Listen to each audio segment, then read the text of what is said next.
Hello and welcome to episode 10 of the st.rb podcast. Today I'm going to be talking about REST web services with Rails.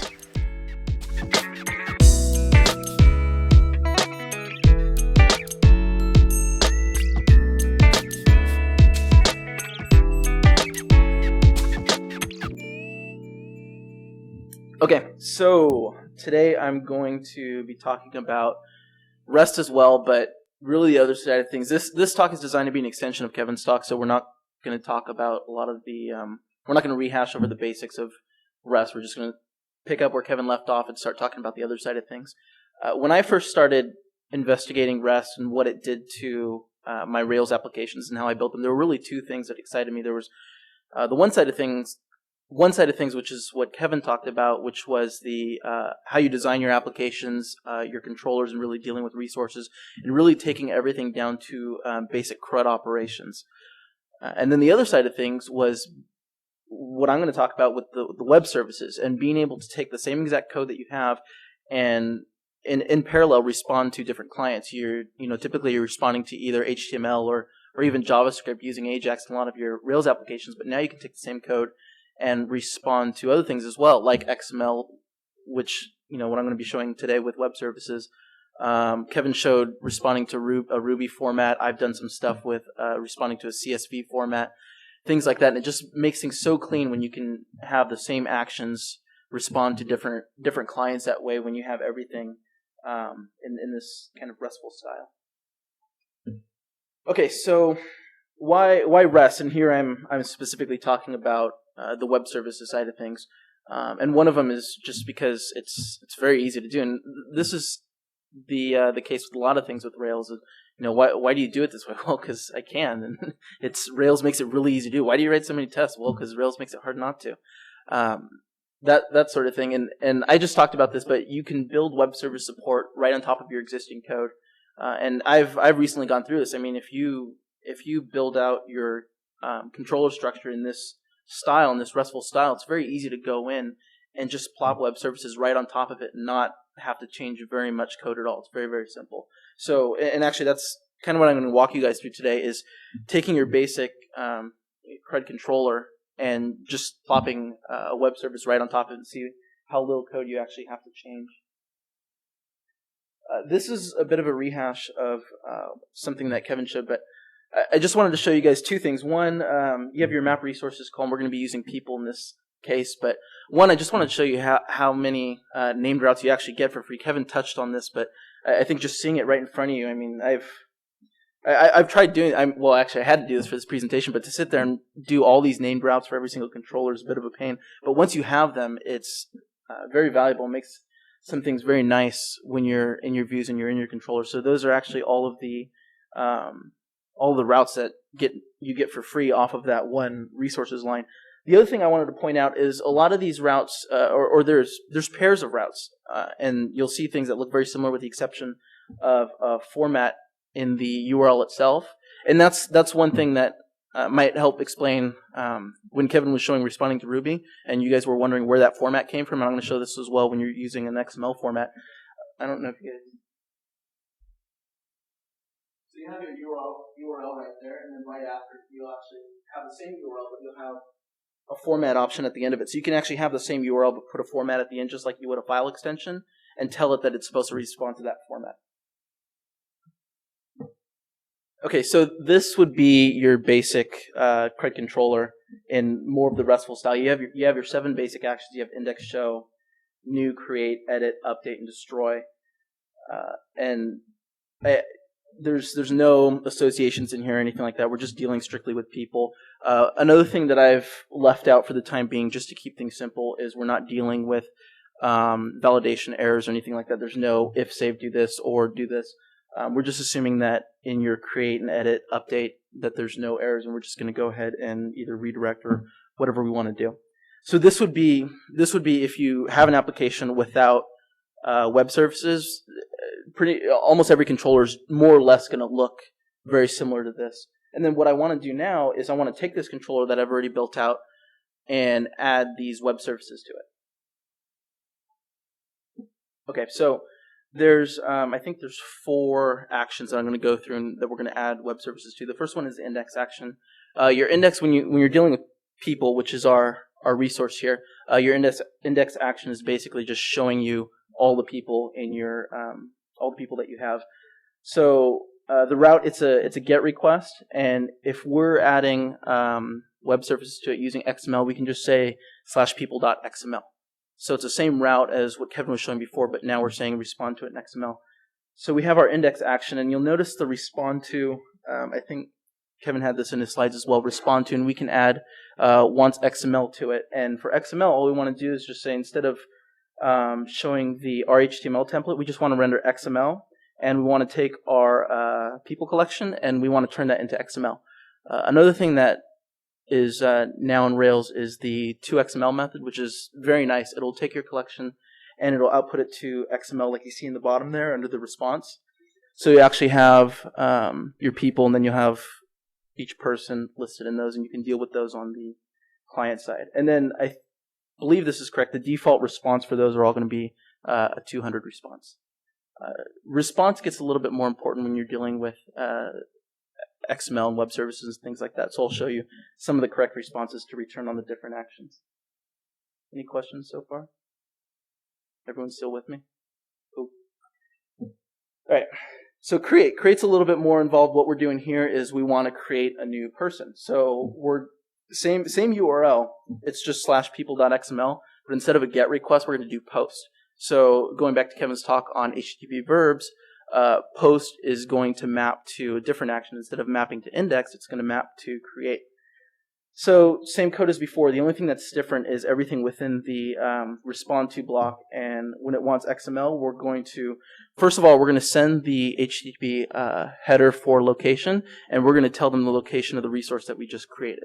So you've got that should actually be person URL, not account URL. But it would be person URL, and then you'd pass in the person object for the to give it the correct location. And then same thing, you just render XML, and you can send it back the person that it just created. And the status for create would be 201 created. So just like before, where we weren't really paying attention to the HTTP verbs, and we just used get and post for everything, and now we're using put and delete as well. We want to do the same thing with the response codes as well. Make sure we're returning the proper response codes rather than just returning a 200 OK for everything.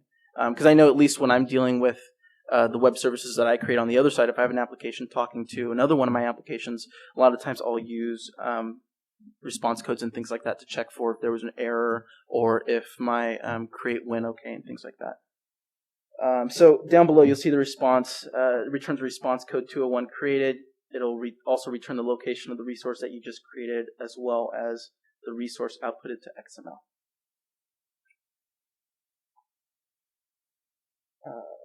Update action,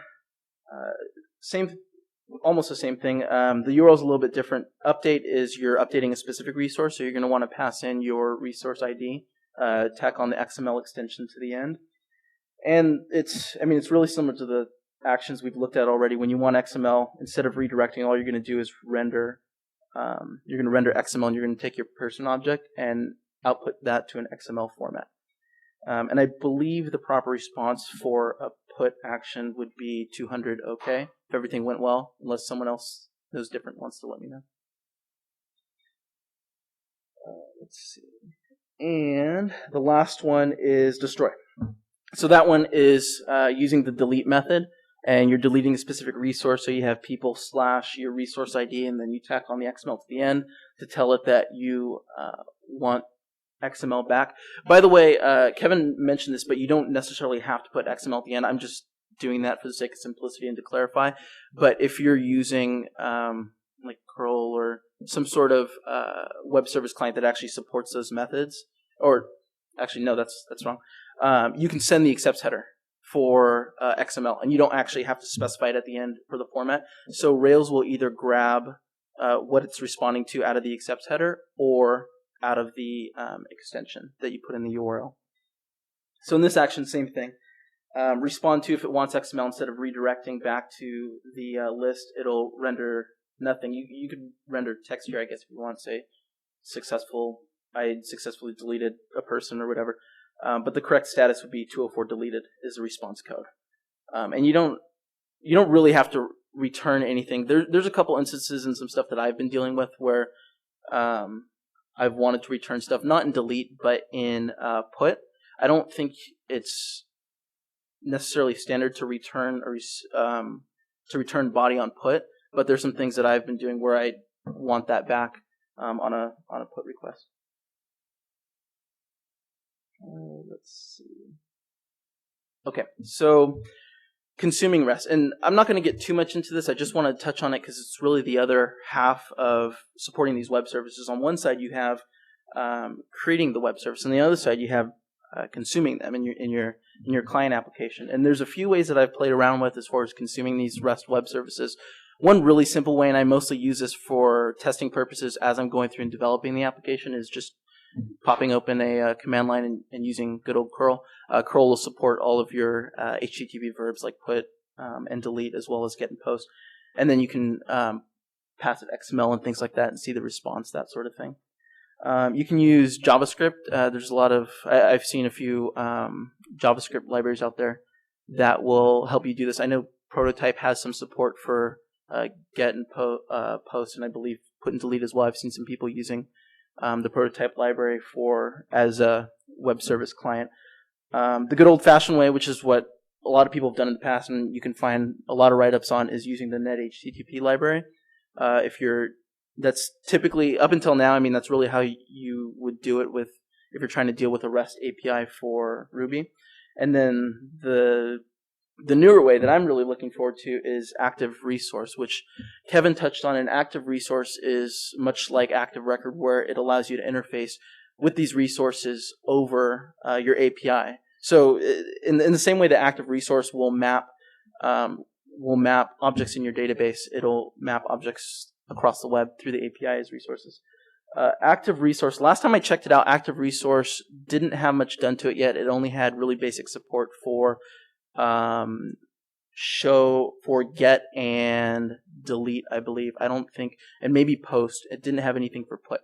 I did read something just this morning. I think there was a recent commit to the code base where it now has full support for all 4 CRUD actions. I haven't looked at it yet, so I don't know what else it has. I'm really waiting for supporting credentials, which is something that was in the original keynote. There was some sample code using credentials that is probably not in there yet, but I actually need for my own purposes. But Active Resource should really simplify things as far as consuming those REST web services, and just as easy it is for you now to work with data in your database using Active Record. Let's see. Any questions? Still got everyone with me? Okay, so this is one extra. This is a pretty short talk, so I want to throw one extra bonus in there, and this is something that I actually had to deal with in parallel while I was going through a lot of this REST stuff. In a particular application that I use to kind of teach myself a lot of this RESTful API stuff, I had to deal with the problem of authentication because all of my controllers were behind authentication, so it was just another layer that I had to figure out, okay, what do I do here? But the good news is I spent a lot of time dealing with this and pinged Kevin a few times and everyone else I could think of, trying to figure out how the hell to do REST API services with authentication. And it was right in front of me. I already had it in my code base and I didn't even realize it. I was actually using RESTful authentication, which I highly recommend if you're looking to do authentication for your Rails application. It generates code for you and then you just kind of extend from there. But it's got basic HTTP authentication built right into it. And once I was just kind of thumbing through the code and I saw it there and I was like, oh, maybe it's for this. And I tried it and it worked and it was already done. But you don't really have to do anything extra to this plugin to get it to work. But I just kind of wanted to point out what I learned when I was digging through the code and why it works and how it works. At the top, you have your login required method. Your login required method is what you set up as a before filter on all your controllers that you want to add authentication to. So basically all it's doing is if you're not already logged in, if the current user doesn't already exist, it's just going to try to authenticate you again. And the way that it's going to try to authenticate you again is with the get auth data method, which is the one in the middle. And that's really where it's grabbing it in the very similar and in the same way that basic HTTP authentication would.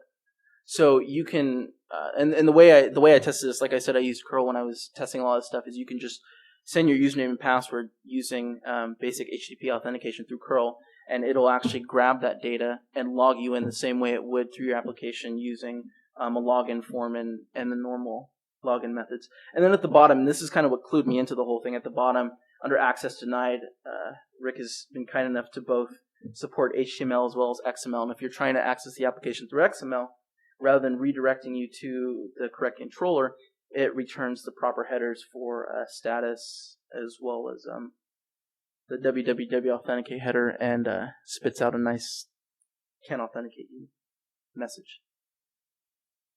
What's that? Typo. We'll have to let them know. Cool. So that's, I mean, I had the URL before, I should have pointed it out, but on our blog, I recently did a write-up that does a little bit more explaining just on how that all works, and talks a little bit more about actually installing the plugin and things like that to get basic authentication into either your REST API or even your feed. I have a couple things where I wanted to deal with authenticated RSS feeds, and it's the same exact way. Instead of responding to XML, you might respond to RSS or respond to Atom. And you can have your feeds, if your controller is requiring a login, you can authenticate in the same way.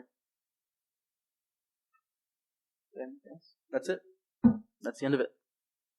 Questions?